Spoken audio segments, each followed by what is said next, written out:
ওই যে বুড়ি মা আমার নবীর রাস্তায় কাটা বিছায় রাখতো। মায়ার নবী ফজরের সময় মসজিদে যাওয়ার সময় কাটাগুলি হাত দিয়া সরায় সরায় নবী মসজিদে যাইতেন। নবী রাতের অন্ধকারে কাটা রাস্তার মধ্যে পুঁতে পুঁতে রাখত।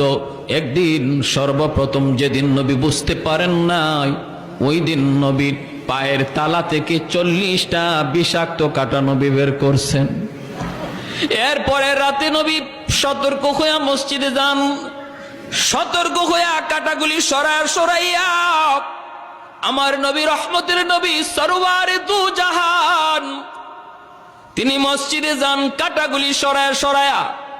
একদিন আমার নবী দেখেন রাস্তায় কাটা নাই।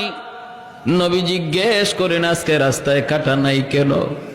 মানুষজন কয়, হুজুর আপনার প্রতি যেই মহিলা কাটা বেচাইতো সে অসুস্থ, বিছানায় পড়া, এজন্য আজকে রাস্তায় কাটা নাই।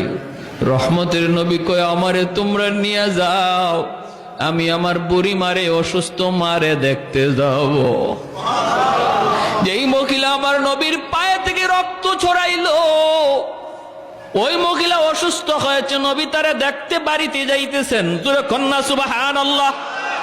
আমরা হইলে বলতাম তাড়াতাড়ি মরে না কেন?